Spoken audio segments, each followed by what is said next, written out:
Good morning. Hello, everyone.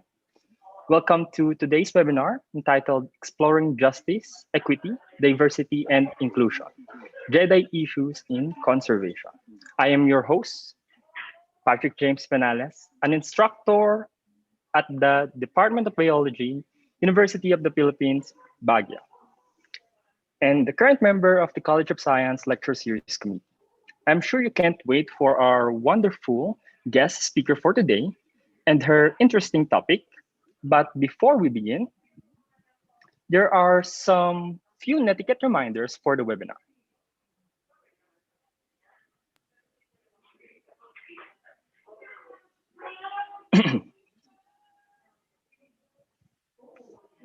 Okay.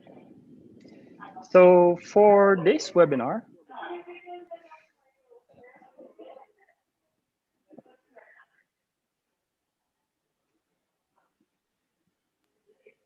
wait, there are some glitches. Yeah.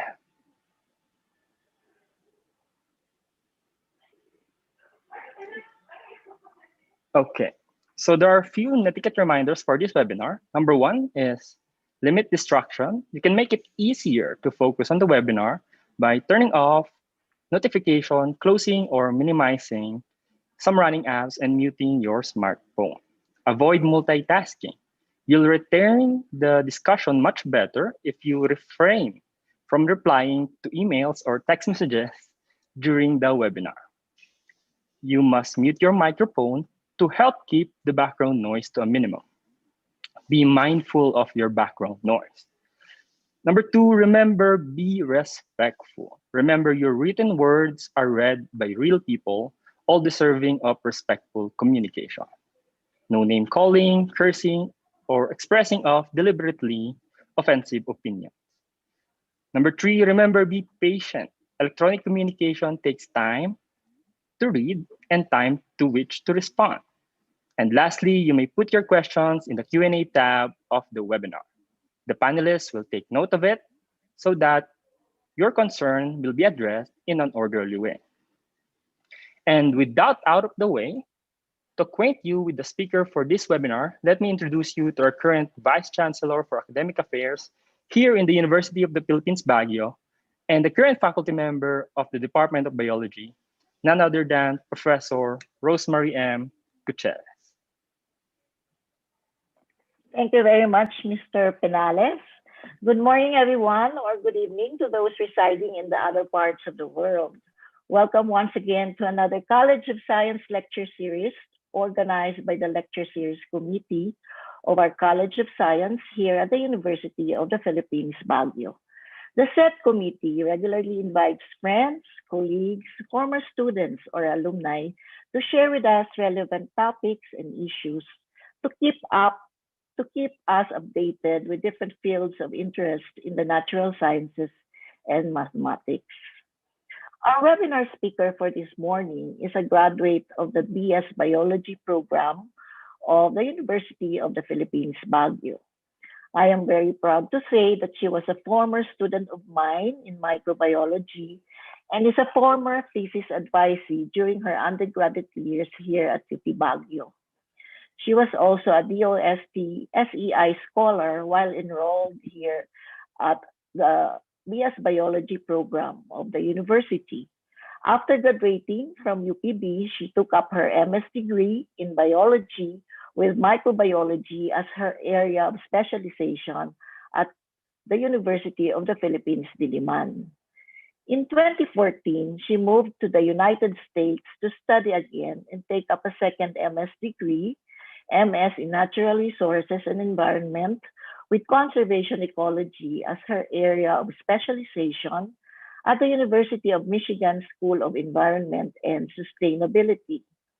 After finishing her degree at the University of Michigan, she had many relevant work experiences and engagements, assuming various roles at the University of Michigan. Currently, she is the program manager for the University of Michigan Yale School of the Environment Doris Duke Conservation Scholars Program.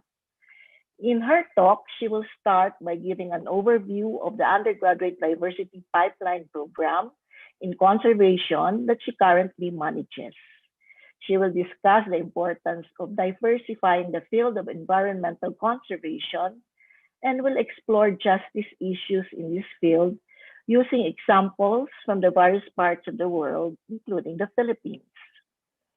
So friends, colleagues, faculty, staff, and students of UP Baguio, and friends joining us from other parts of the globe, please join me in welcoming our webinar speaker for this morning, Ms. Socorro Martha Megay Daupan, or we simply call her Meg.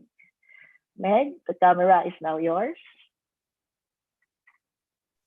Thank you very much for that introduction, Dr. Rosemary Gutierrez. Let me just do a screen share so everyone can see my presentation for today.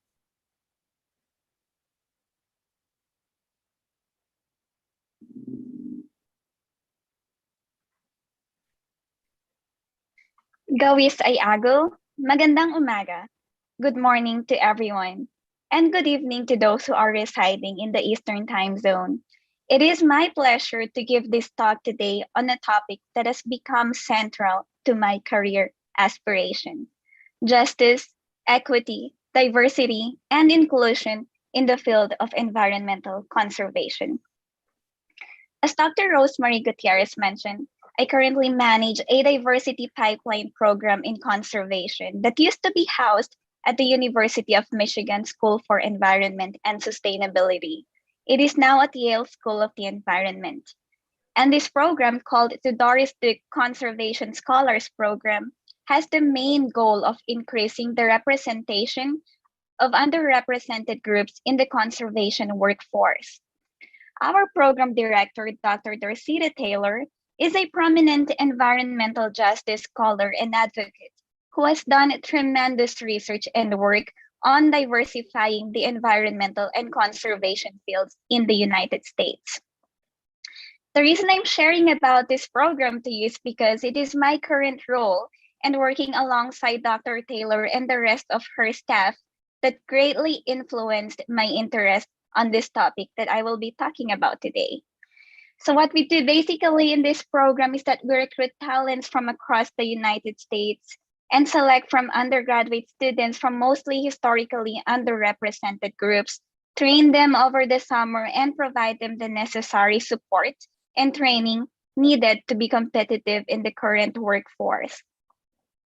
So before I proceed, I'd like to invite you all to do a little bit of reflection. What I am showing you here on this slide are photos of popular tourist attractions in the Philippines that many of you may be familiar with. So think for a moment the land that you grew up in, or these lands that you see on this slide. Think about the history of this land that has been told to you, or what you have read about them. Remember how we learned in elementary that Ferdinand Magellan discovered the Philippines in 1521. Just think about that phrasing of that word, discovered a country. What does it even mean to get a country discovered? You may share a similar experience to this. I have heard a tour guide in the mountain province of the Philippines say that the province was founded by the Americans. And this was after we just passed by the Banawe rice terraces that has been farmed for thousands of years, long before any of our colonizers stepped foot on our land. So why start talking about the history of our nation with naming those who stole our land from us? Okay, let's move on to Baguio City, home of my alma mater, University of the Philippines, Baguio.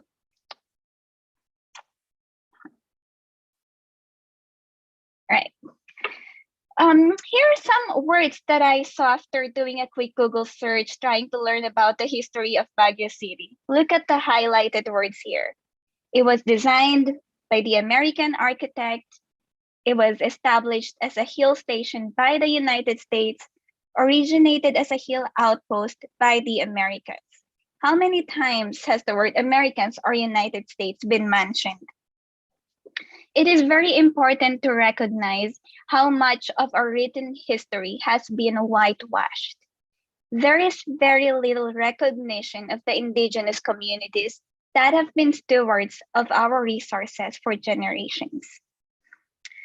My Igorot name is Magoy, and I go by Meg the Open. I am of Kankanaay descent, and my ancestors are among the original inhabitants of the Cordillera region where Baguio is. I would encourage everyone to learn more about the land that you are on by listening to the stories told by the indigenous people of your locality. It is likely that they no longer exist in your area, but you can go and try to find resources in libraries or from other local community groups. For this talk, I will be addressing the question, why is diverse representation and inclusivity important in conservation and environmental fields? And when I say diverse representation, I refer to representation from people across race, ethnicity, socioeconomic status, immigration status, gender, identity, education, and other characteristics. People who are disproportionately affected and impacted by environmental hazards. I will be using examples cited by environmental scholars, advocates, and activists across the globe to support my claims. And as a trigger warning, just as a heads up to everyone, I will be touching on issues on racism and indigenous fight for ancestral lands.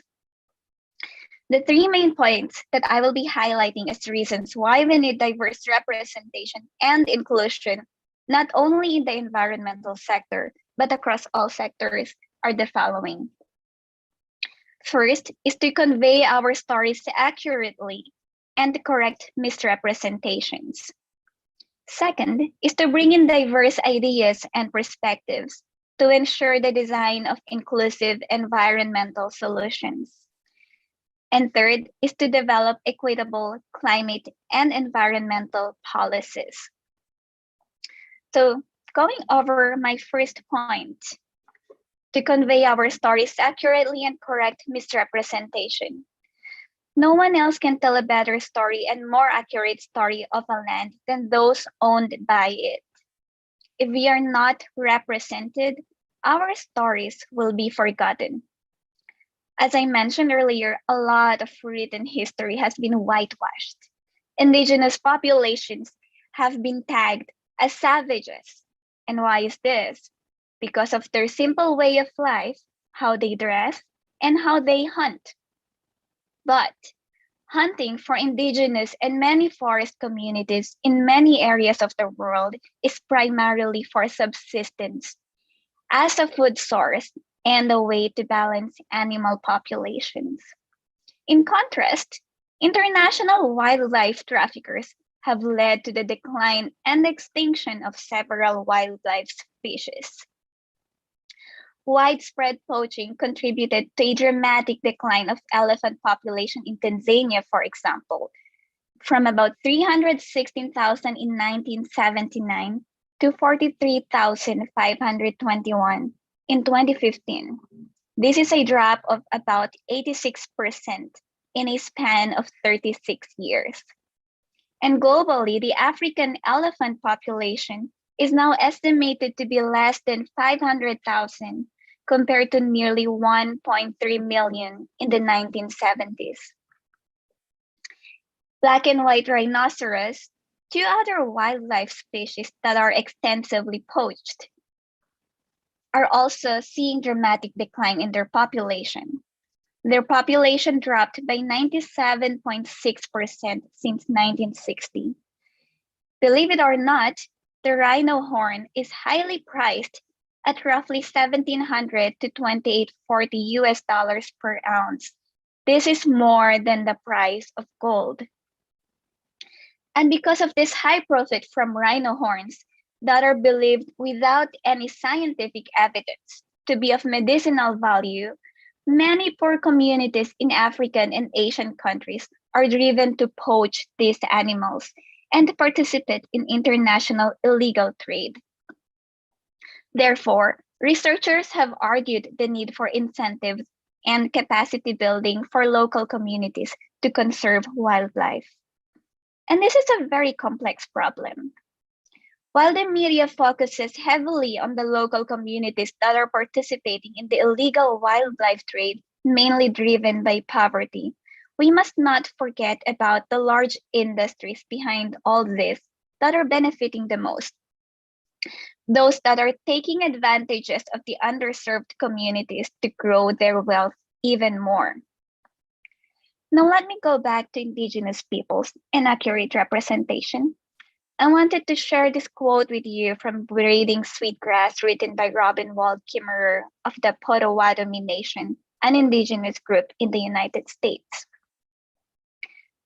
In the settler mind, land was property, real estate, capital, or natural resources. But to our people, it was everything: identity, the connection to our ancestors, the home of our non-human kinfolk, our pharmacy, our library, the source of all that sustained us. There is a lot to learn from traditional ecological knowledge that can be incorporated in modern conservation efforts. And I want to let you know too that this deeper connection to land was also expressed by Maclean Dulag, who is a key driver to uniting the Cordillera or the mountainous region of the Philippines in opposing the Chico River Dam project led by former President Ferdinand Marcos. To those who are not familiar with Maclean Dulag, he was a leader of the Putput group in Kalinga province who organized a peace council to rally opposition against the building of 4 hydroelectric dams along the Chico River that threatened to eliminate the Kalinga way of life. Later estimates showed that about 300,000 people would have been displaced by the project. Unfortunately, Maclean Dulag was assassinated on April 24th of 1980 by Marcos-controlled military forces. His death unified the indigenous groups of the Cordillera region against the proposed dam, which later caused the World Bank, that was a major funder of this project, as well as the Marcos regime, to fully abandon the project. And these are stories that we should not forget. One other common misrepresentation that ties to environmental justice and conservation, here in the United States in particular, is that Black and low-income neighborhoods are impoverished and dirty, and their residents do not care about the environment. Unfortunately, this issue with Black neighborhoods in the United States is deeply rooted in the long history of Black oppression and suppression of their rights. Black neighborhoods in the United States have long been deprived of equivalent public services and are forced to live in substandard and often hazardous housing conditions. All over the country, neighborhoods are being revitalized in a process called gentrification. But often, poor people are driven out because they cannot afford the cost of living in the revitalized or gentrified neighborhoods. Wealthy white families move in, and low-income communities are forced to move out. And this scenario may sound familiar to some of you, or to many of you. If you look at Metro Manila, capital of the Philippines, the same thing is happening. With the unprecedented urbanization and influx of migrant communities in Metro Manila, or even think about Baguio City, many lower-class urban inhabitants are being displaced. We are growing so fast economically, but leaving behind the poorest of our nation. Is this the type of development that we should be aiming for? In Dr. Dorceta Taylor's book, Toxic Communities, she examined the question, why do minorities not move from neighborhoods that are impoverished and are host to toxic facilities? She reviewed hundreds of studies that address this question. And one of the key findings is that housing discrimination and restrictive covenants make it difficult for poor families and many Black communities to to purchase properties that are mostly occupied by white families. We are not leaving many options for these communities. One may argue that they can work hard, get higher education, and finally be able to purchase higher priced properties. But working hard these days is simply not enough. And quality education comes with a high price that not everyone can afford. It is also important to note that while Black neighborhoods are generally portrayed as impoverished, we must keep in mind that not all predominantly Black neighborhoods look the same. Similarly, not all communities in developing countries are the same, and we should be mindful of how we depict cities in developing countries. Now, moving forward to my second point, we need more representation to help design more inclusive environmental solutions. A tremendous body of research has shown that diversity enhances creativity, innovation, productivity, and decision-making. Several cases of excluding local communities in the design of environmental and economic solutions have led to tragic events that benefited only the few at the expense of wiping out a whole culture and causing health hazards to many underserved communities.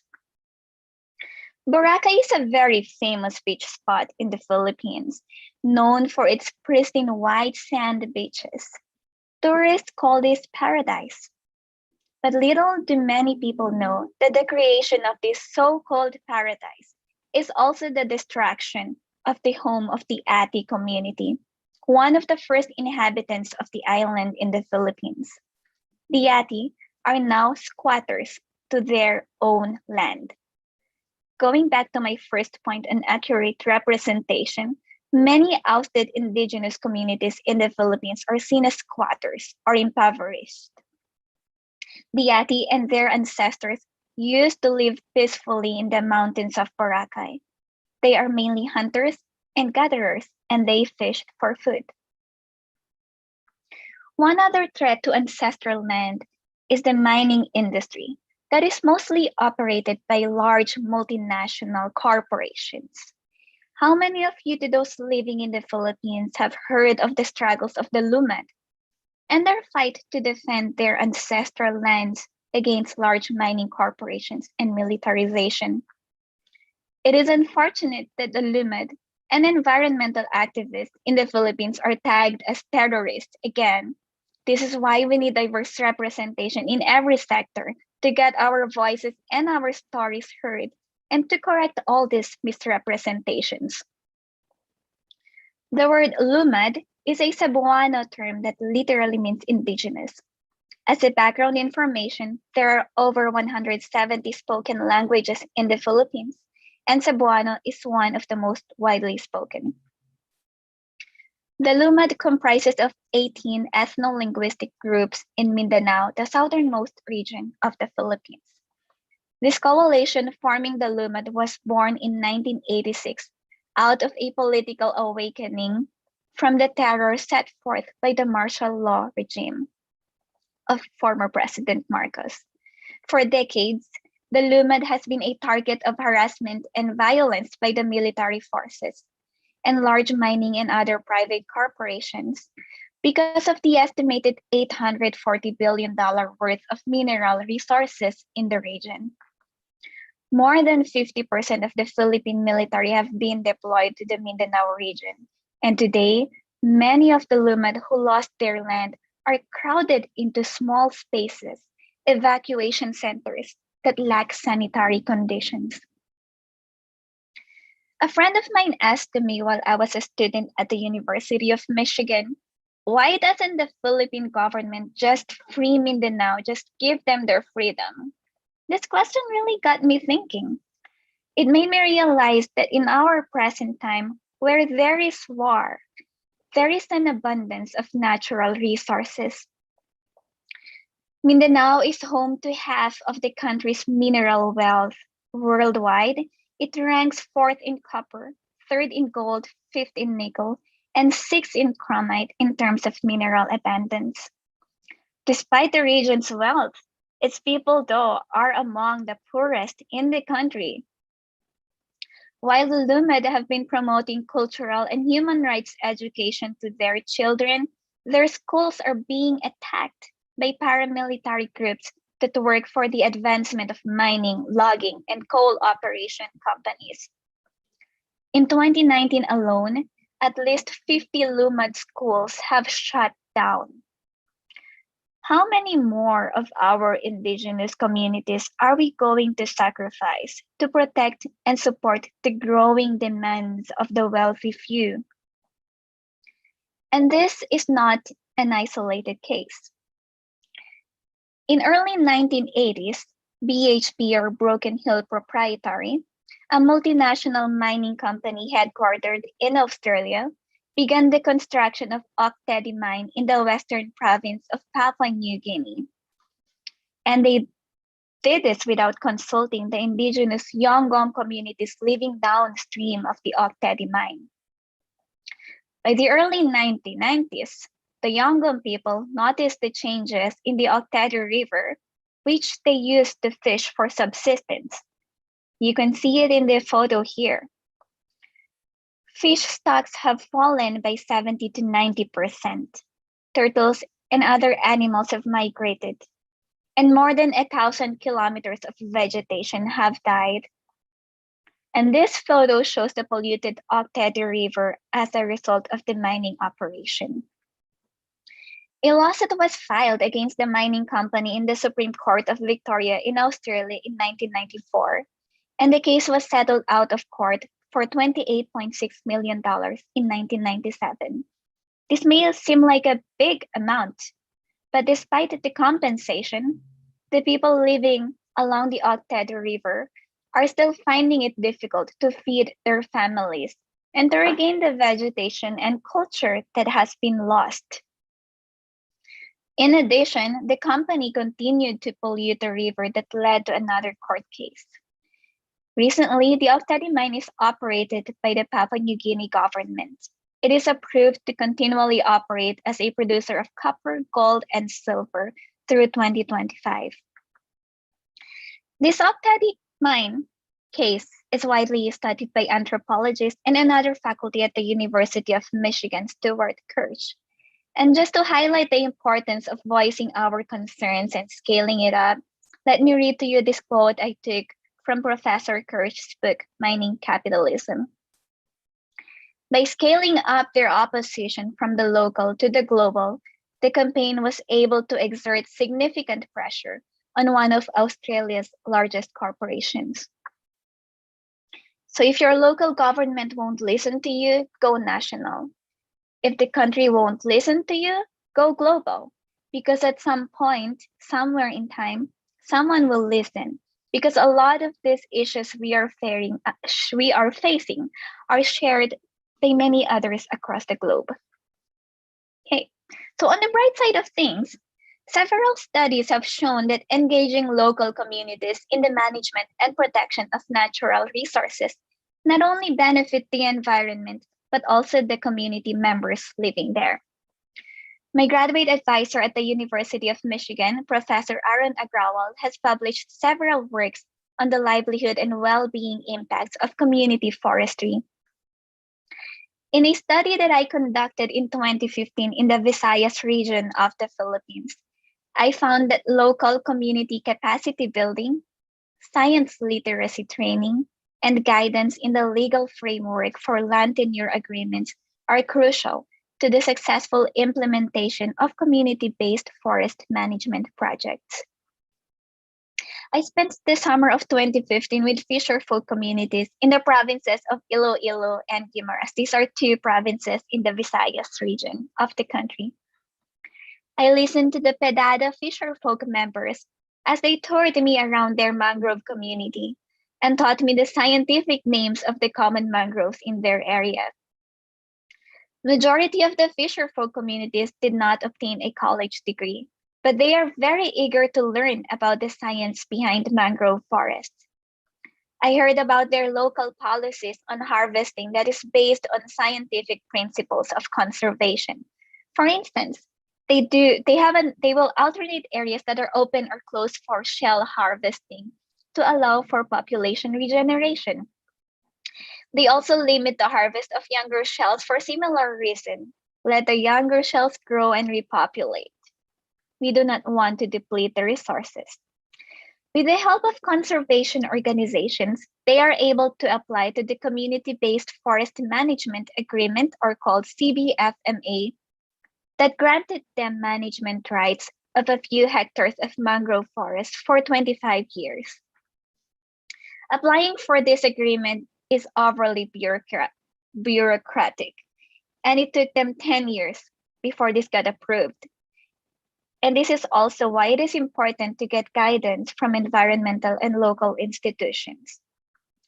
With the aid of non-government organizations, they are able to sustainably manage their mangrove forest that they used to treat as a wasteland. If you have more questions about this study that I conducted, please type your questions and I'll be more than happy to answer them later. But just to be respectful of the time, I'll move on to my third point.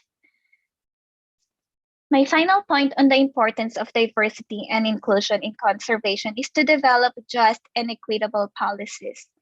Equitable policies and laws play a huge role in the protection of humans, habitats, wildlife, and resources. For this final segment of my talk, I'd like to discuss some policies that were created out of the collaborative efforts of many underserved individuals and communities.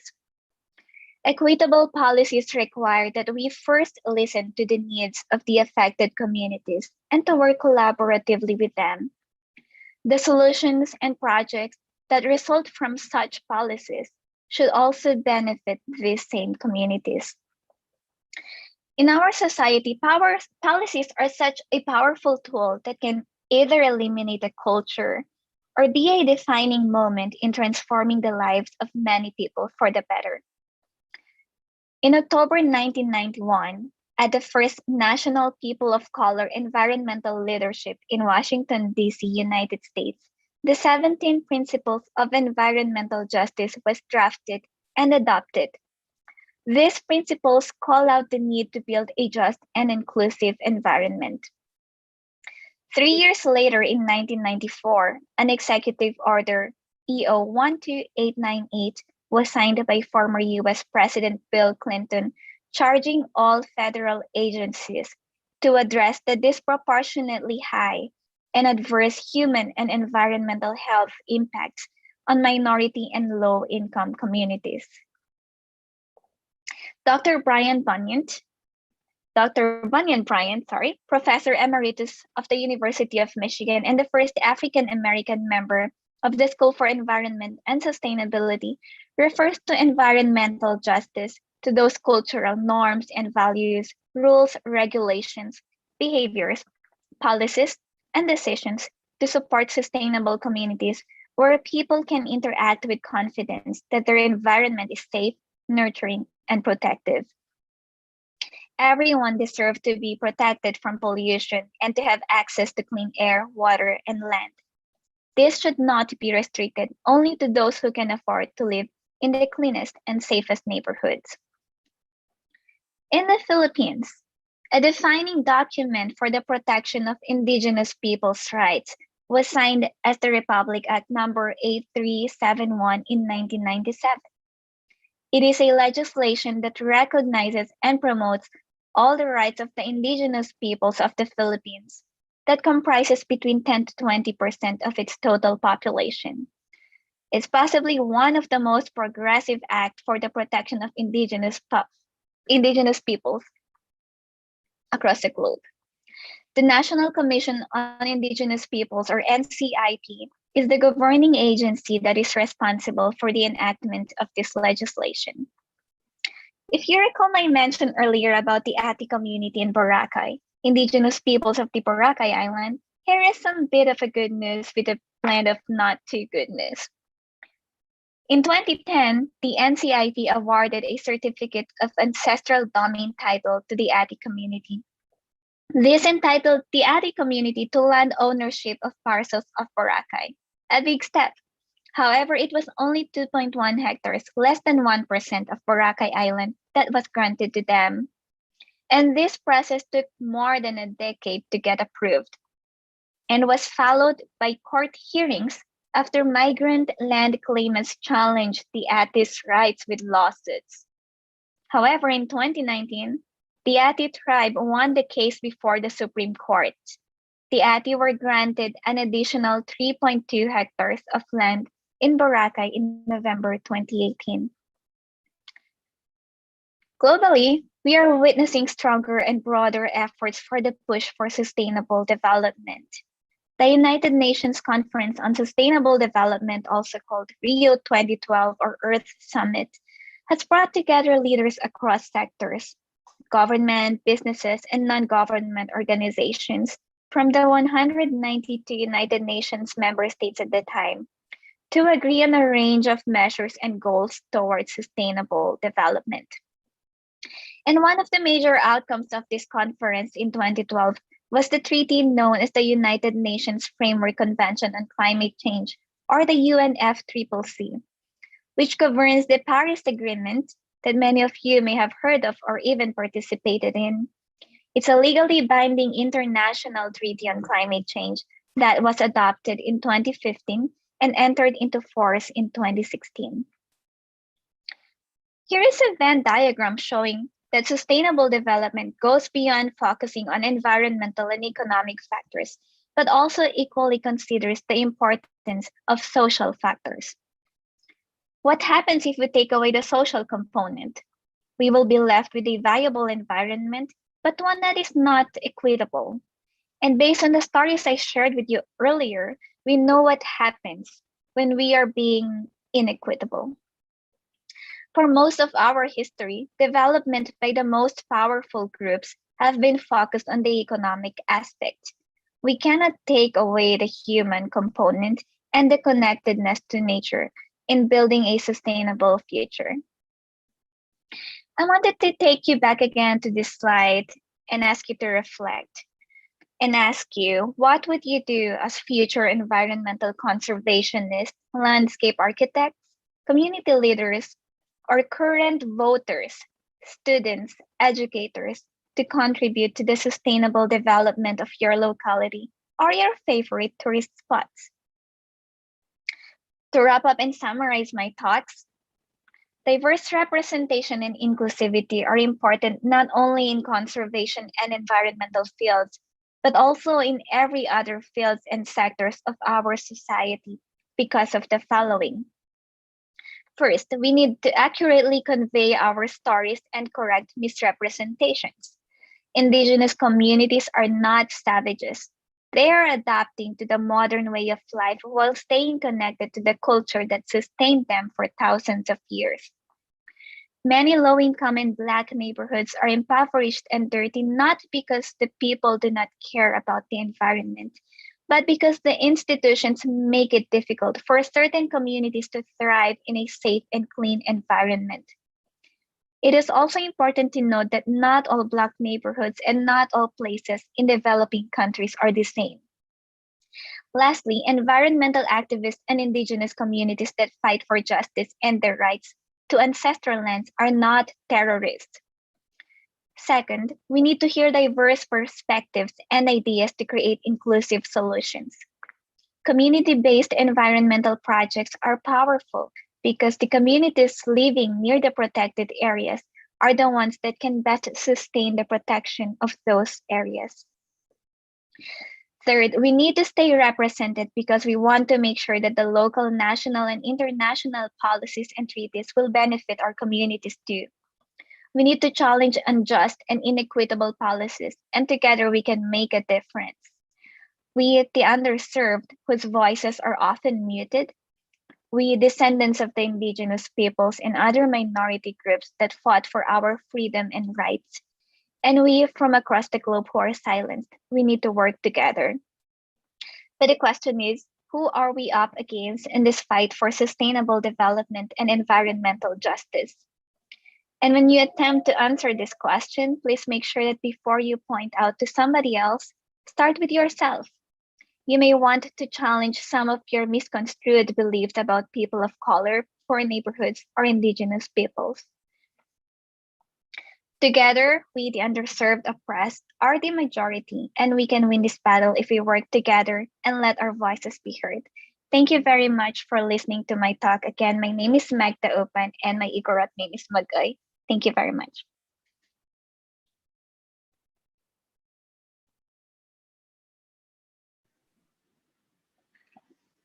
Thank you so much for that talk, Ma'am Meg. Whew. Yeah, who are we up against? It is ourselves. Wow, the force is really within us. And that's it, our fellow viewers. We too are empowered and bound to each other by the planet we live on. The role of diverse representation in designing equitable and sustainable solution for conservation has always been the socio-ecological responsibility of all. The complex, interwoven nature of issues in the society and environmental conservations are here. So everyone is encouraged to type in their questions for Ma'am Meg in the Q&A tab. Just please state your name and affiliation. And for the issuance of your e-certificate, the form that will help facilitate that is in our chat portion. We will be right back. We'll just have a 5-minute break and to facilitate the e-certificate and for your question. Just please write it in our Q&A tab. And thank you so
Ayan. Hello, and we're back. May I now call on my partner, Ms. Ethelruth Bakuran, and Ma'am Meg Upay to facilitate the Q&A portion. I think we have a lot of questions right now. Ms. Ethel, carry on. Hello, everyone, and good morning. Thank you so much, Miss Meg, for such an encompassing talk. I love the zeal, the passion with how you relate these concepts, how you have localized these concepts to the Philippines and to the United States as well. May I just commend how much you have touched upon the history of oppression and the continuing stories of our indigenous communities. As an Ibanag myself, I am glad that we are having more conversation on conservation and the environment with IP in the conversation, in the discussion. So we have diverse participants as well. I believe we have students from the graduate classes and undergraduate classes. So we do have rich questions, substantive questions for us here. So the first one, let's just share the slides. I'm calling on Steph. Will you please share the slides of the questions? Thank you. And so while everyone is trying to type in their questions, may I just ask Ms. Meg, so in this climate emergency, can traditional knowledge lead us into the future? And if so, how? Thank you very much, and thank you for all these questions too. I will also encourage others to type in your answers if you have other things to add. Can traditional knowledge lead us into the future? If so, how? I truly believe that traditional knowledge incorporated into modern conservation can definitely help us meet our sustainable goals.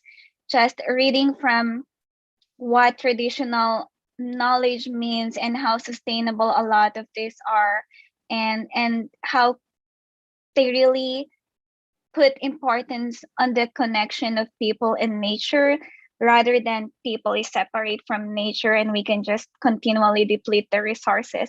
So incorporating a lot of indigenous knowledge and traditional knowledge can definitely help build a more sustainable future. Yes, I do agree with what Ma'am Meg has said, Miss Meg has said, because from what I remember of what we've learned under Sir Willy's class, we talked about how indigenous people around the globe have this subsistence living, and their perspective that their identity is tied to their environment. So thank you, Miss Megan. I do truly agree. So next, so we do have so much questions. So this is also a question from me. So in this digital space, we are very much aware that there's a growing digital space now. Most of us are going online in the virtual space, expressing our thoughts, our opinions. So how could we make this growing digital space inclusive also for our IP communities? Yeah, this is an interesting question, and this also applies to people from low-income communities. And it's a challenge that many students are facing because not everyone have access to all these devices and wireless connection. And I think we can just contribute, like as individuals, we can support organizations that support IPs, low-income communities, working with them on providing them with this necessary equipment. And there's no like one straight answer to this. It's definitely a challenge that we should also all be thinking about. But to me, really looking out for organizations that help work with local low-income communities, with indigenous and other underserved, can really help make a difference. Starting something new is not that easy, but if you know that there are organizations wherever you are that works on this, contribute to them, support them the best way you can. Okay, thank you, Miss Meg, for that. And I'm highly satisfied with your answer, Miss Meg. So let's go to the next question. I believe it is from Sir Rom Dizon.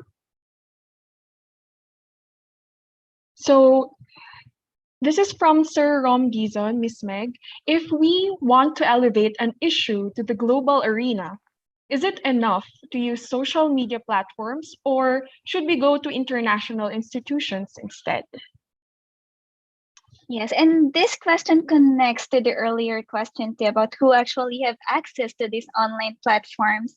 So short answer is it's not enough. It's definitely something, because we have diverse listeners. Not everyone are using social media platforms, but I think at this state we should just do whatever we can, because yeah, maybe some people are really affected by the social media platforms or social media posts that they hear and listen to, but it should also be regulated, because not everything that's shared on social media is accurate. And we do need more regulation on the social media itself to make it even more effective. But yes, going to international institutions is definitely a very important step, like the Papua New Guinea case that I mentioned earlier. Outside, external international environmental organizations have supported the local community groups. And that's again because they tried working with their government, but it wasn't enough. So yeah, just working with other international organizations that have worked on similar cases in the past, that's definitely something to think about.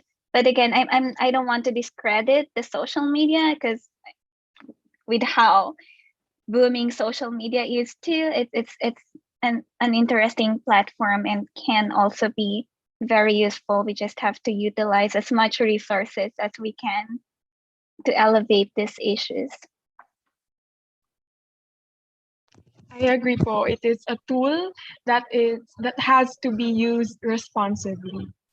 Yeah. So let's go to the next question from Joanne Marie Madrid. So from Miss Joanne, she asks, where should we draw the line between indigenous rights and their resources consumption? For example, the mining of Baguio natives have resulted in numerous erosions and landslides and was reported to have caused deaths. How do we regulate situations like this? Yeah, thank you for this question. It's an interesting question. So again, like the Papua New Guinea mining case, it was also local people who are working for these large organizations. And the challenge here is that a lot of the natives are driven to do this because of poverty. Like what else can they do if this company is offering them this huge amount of money and the government is not doing otherwise? Like maybe the government should also do something. We should push the government to have more incentives for the local communities, and also do that capacity building, do more training to the local communities to get them involved in conservation rather than prioritizing the mining companies. And this is an effort that can be done not just by the government, but by local environmental organizations or even international organizations. Should also be working hand in hand to deal with mining issues. And as buyers, as consumers, it's something to think about too, like what we purchase, where we purchase these items, and being mindful of all these things. Yes, I think that's that's something that we have to be reminded of, political will, but also concerted effort. Kasi nasa atin din, we also have to be aware as consumers, as buyers, of these companies that have the tendency to oppress indigenous groups. Yeah. So next question Yeah, and so we have a lot of questions right now. So from an anonymous attendee, as a non-member of indigenous communities, what do you think should I do besides being aware of these issues? Other than being inclusive, are there specific steps that we can do to support indigenous people in terms of environmental justice? Yeah, thank you again for asking this question.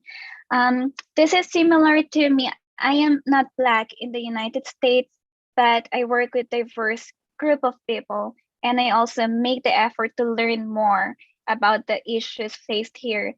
So likewise, you as a non-Indigenous community, you can definitely take that step to learn more about Indigenous challenges, oppressive institutions. And so what I'm doing here as a non-Black community, but helping also to voice Black concern is similar to what I'm doing right now, sharing this to more people just to get people aware and helping people to change their mindset, what they think about Black communities, and understanding their struggles and working alongside with them. And for example, this program that I currently manage, we recruit from diverse group of people, um, training younger students, and this is a way to help promote diversity, providing them with the necessary support training such that when is their time to apply um, for jobs in the environmental field, they have that edge. So definitely, if depending on what you are, where you are now in your state, you can run or start a similar program.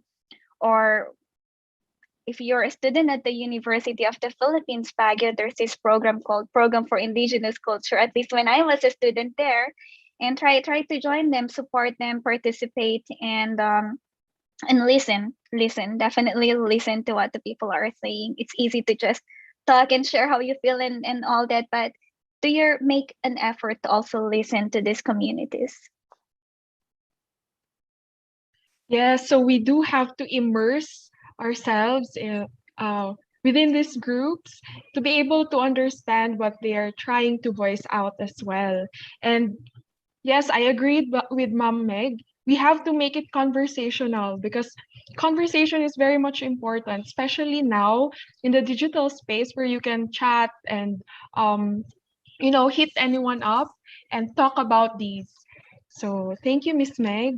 So next question. Uh, and so this is from Sir Roland Hipol. How do you think did your undergraduate program influence or contribute to your current profession or research track? Yay! Hi, Sir Hipol. Sir Hipol was also one of my previous faculty members at the University of the Philippines, Baguio.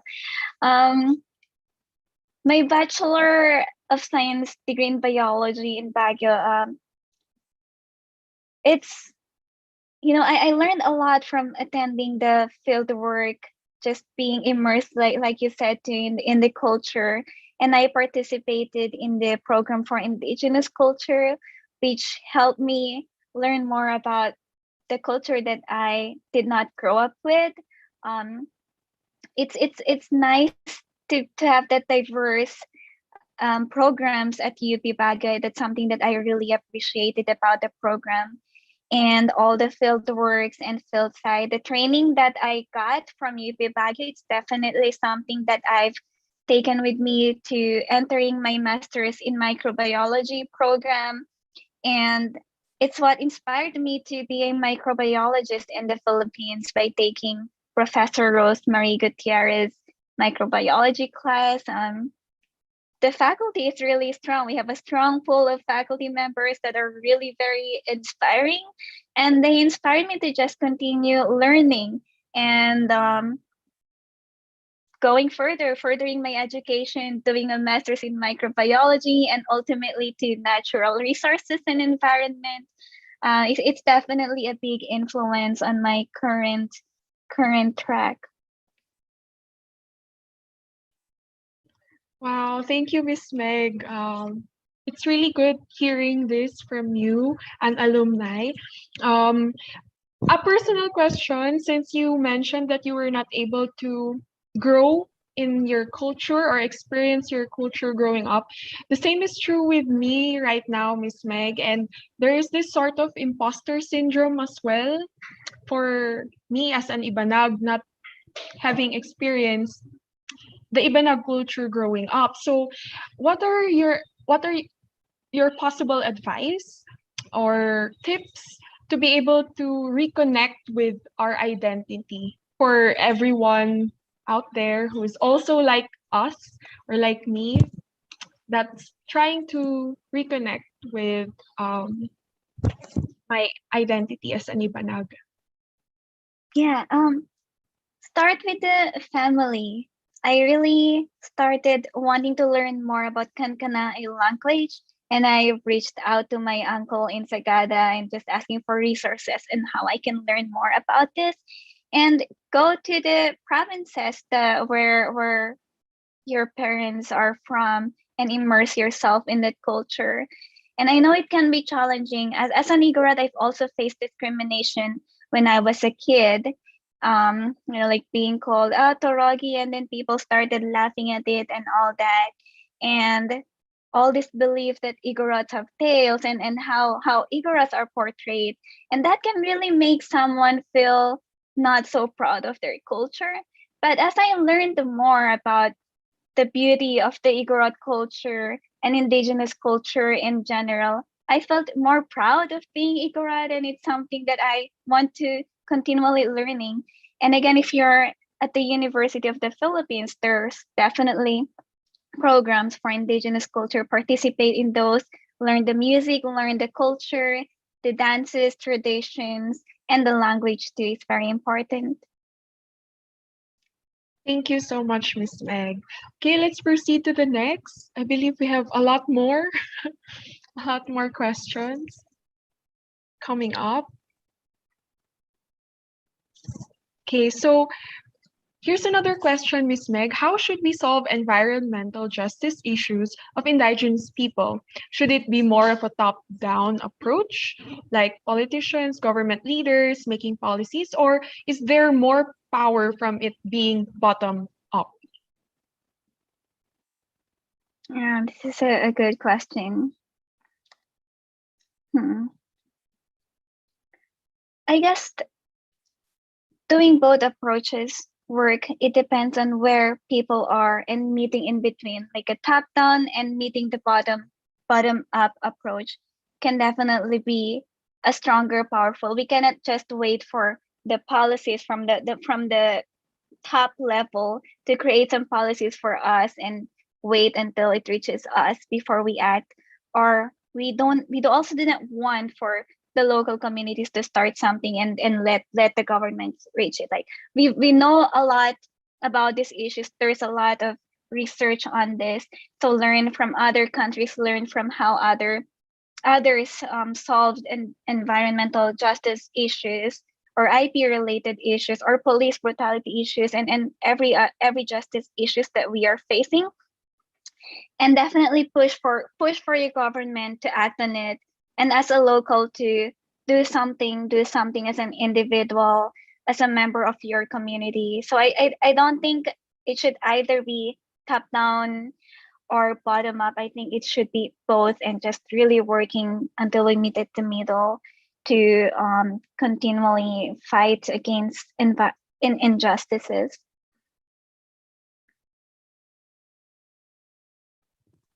Yeah, so it shouldn't be a dichotomy or an either one.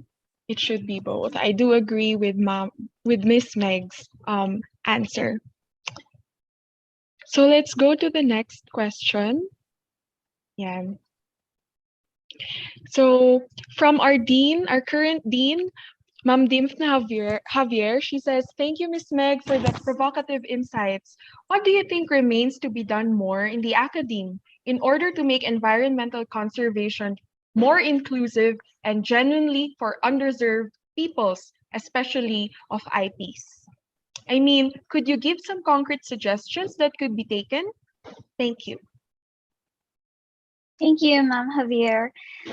In academia, yes, Definitely more programs similar to what I'm currently managing has been very helpful because it helps in empowering the underserved communities, and additional courses on indigenous. I know that indigenous peoples management is one of the focus too of master's care, conservation and resource. What does it stand for? Yeah, the master's program at UP Baguio.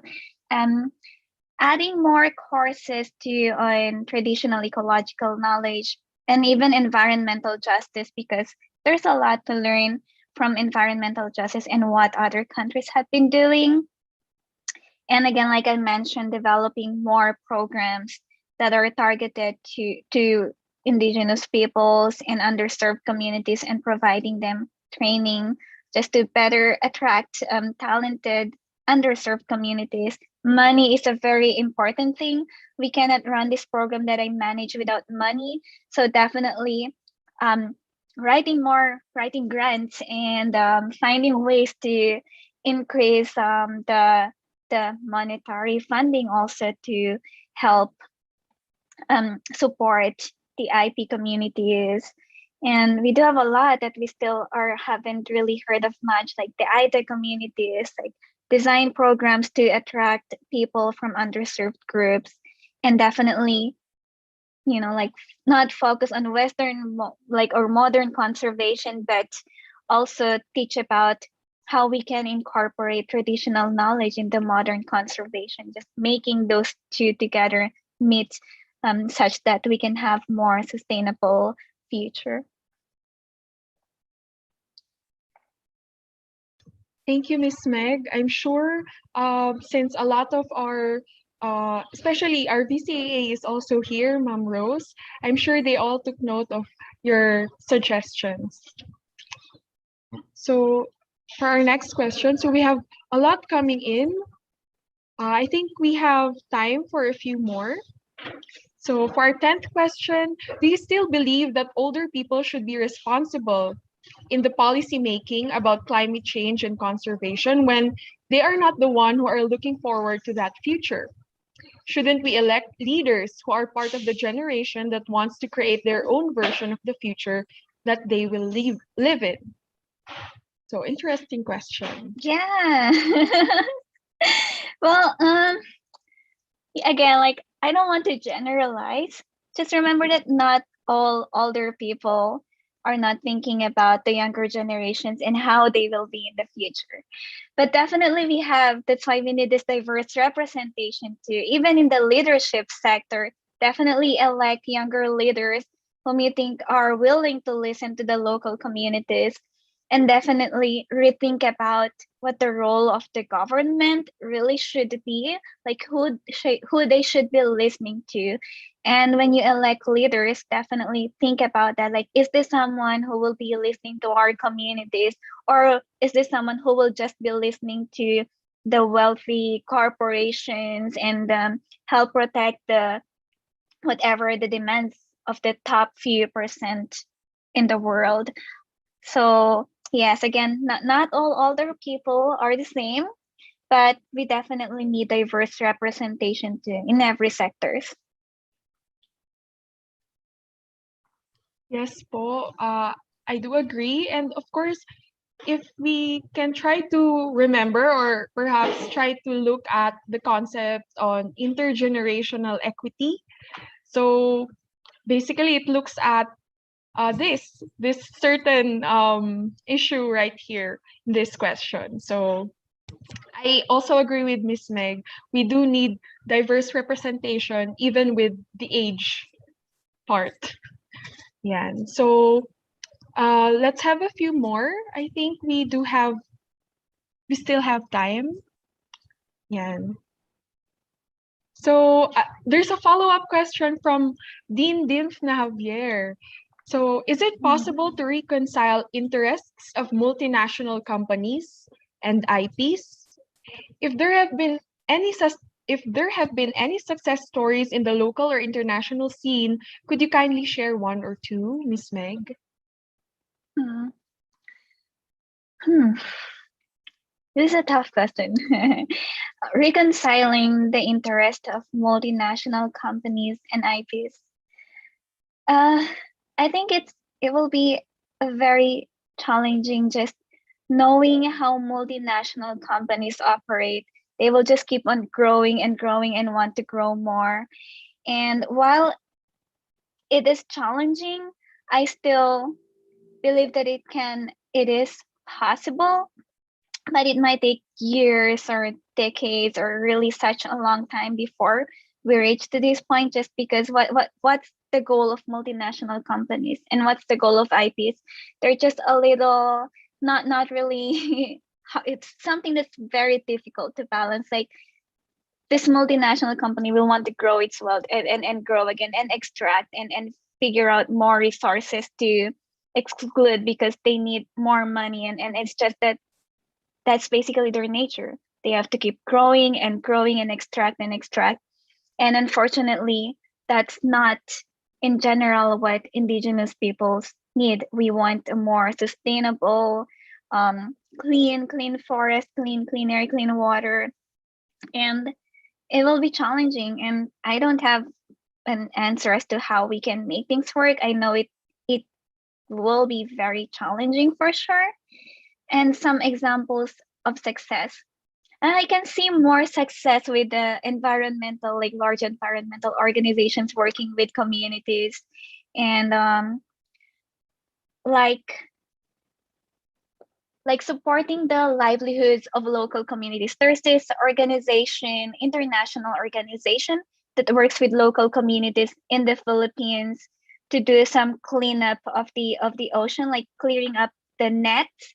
And these collected nets help clean up the water, and the communities use these nets to create some handicrafts, some products that are being brought back to this national company and being sold to the foreign investors and people who are interested in that product.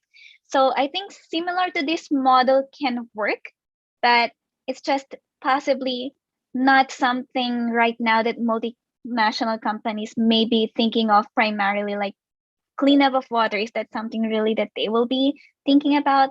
Although again, it can work, like this example that I gave you, working hand in hand with local communities working to make this product, and so they benefit to the environment benefits, and then they ship the product back to this company that sells it.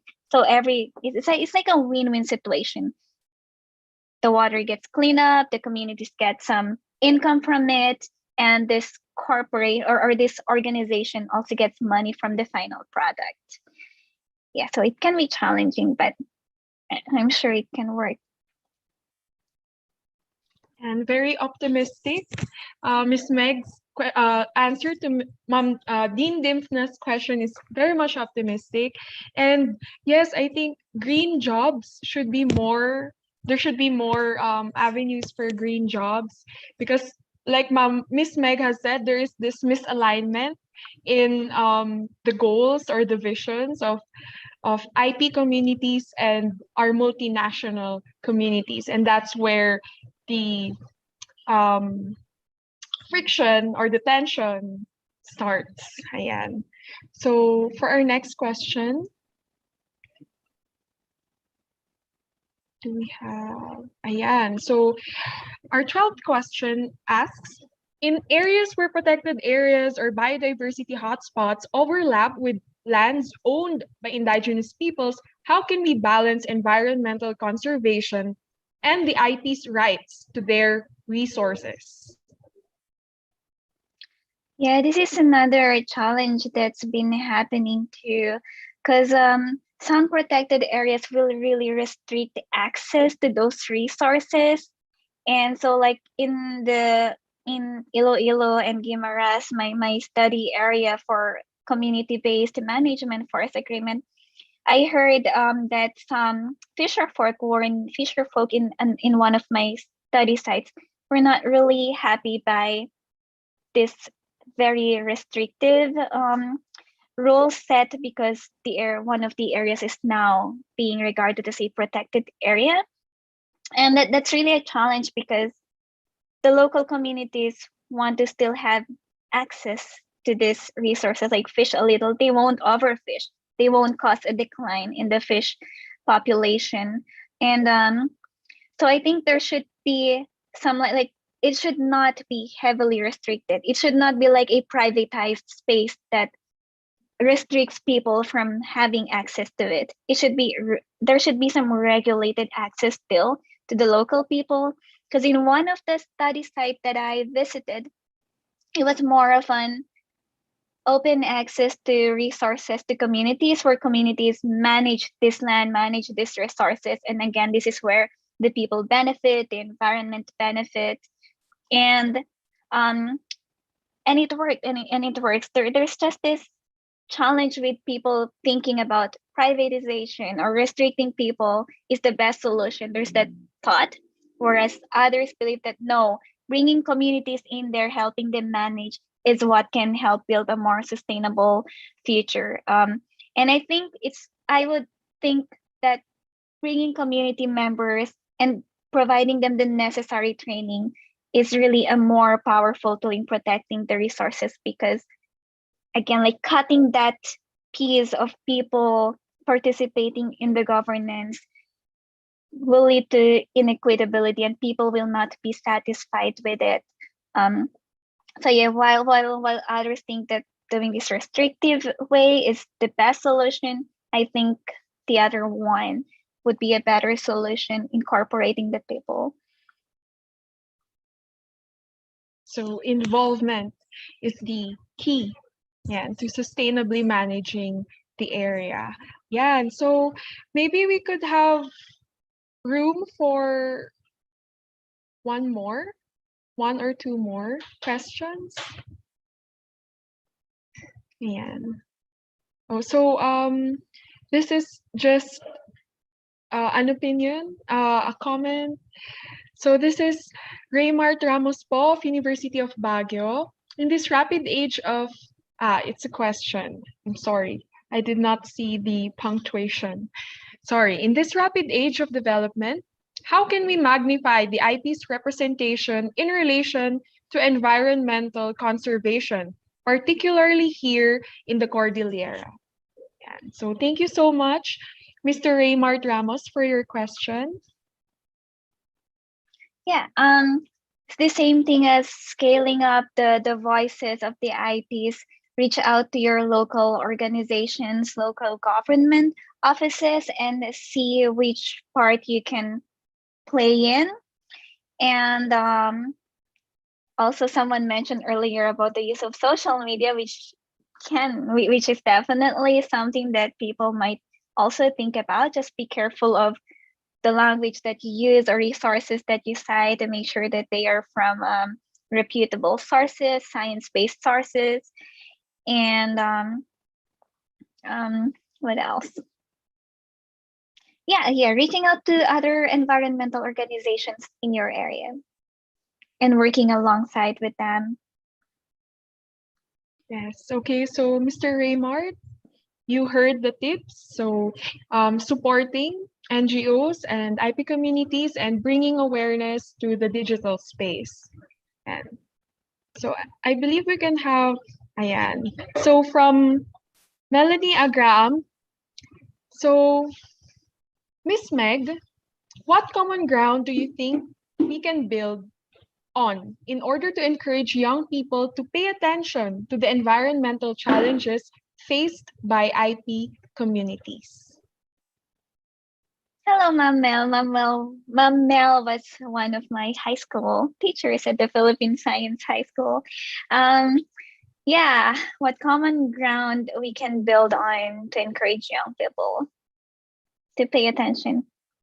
I guess it's the same thing.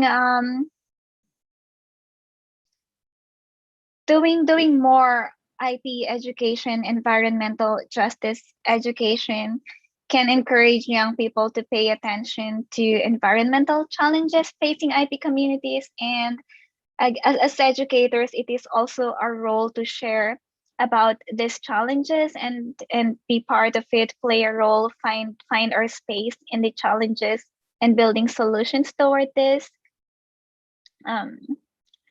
Yeah, again, if other people have other answers, definitely feel free to chime in and put your responses in the chat box.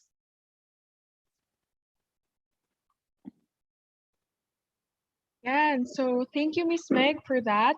So another question we have from Mr. Dane Crowley Soriano.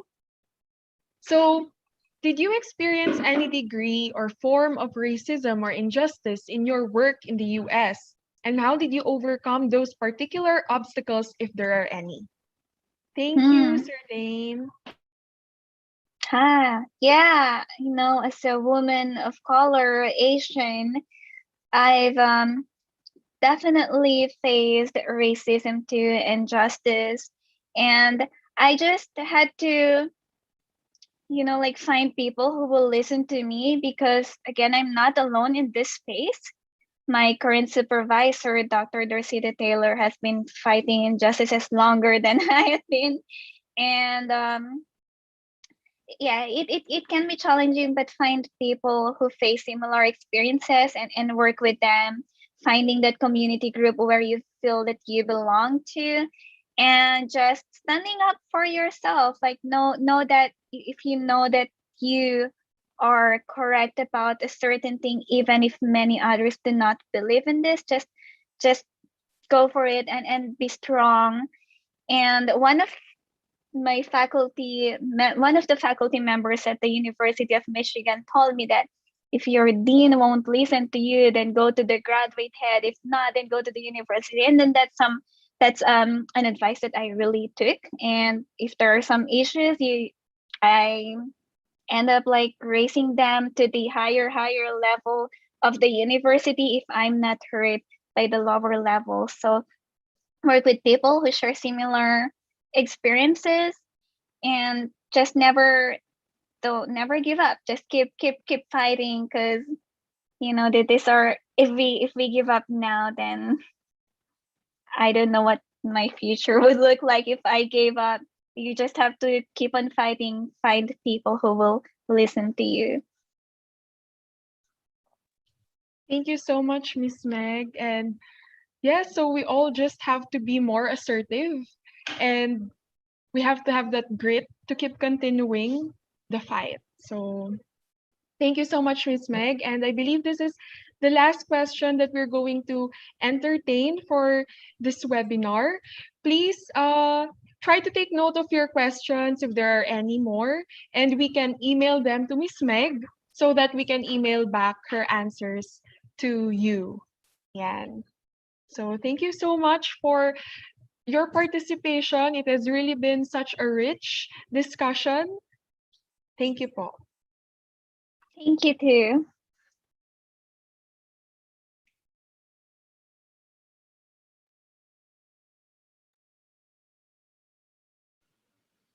Ayan. Hello po again, Ma'am Meg. On behalf of the Lecture Series Committee, the department, and the College of Science, I would like to thank our guest speaker, Ms. Meg Daupan. And let me just show you this certificate. So let me just read it. College of Science, University of the Philippines, Baguio, Governor Park Road, City of Baguio, 2600, Philippines, Certificate of Appreciation. This is presented to Ms. Socorro Marta Megay Daupan for being the keynote speaker of the webinar, Exploring Justice, Equity, Diversity, and Inclusion, Issues in Conservation, held this May 10, 2021 at the University of the Philippines, Baguio. Signed, Juancho A. Colera, PhD, Chair of the College of Science Lecture Series Committee, and by our very own Dean, Dimpna and Javier, PhD, Dean College of Science. So, yep. Aside from our guest speaker, Ms. Meg, let me just also thank the bunch of people that made this webinar possible. The Lecture Series Committee with Sir Juan Chocolera, with our Dean, Ma'am Dintna Javier, all the members of the Lecture Series Committee, the UP Baguio Public Office of the Public Affairs, OPA, and the UP Baguio System and Network Office, SNO. Thank you, sir, for being ever present in our webinar series. To VC Rose, Professor Rosemary Gutierrez, who pushed for this webinar, and also our wonderful research assistants, Ms. Ethel Ruth Bakiran and Stephanie Tirao, and to you, our viewers at home, who stayed with us for the entirety of the webinar. And as always, may the force be with you.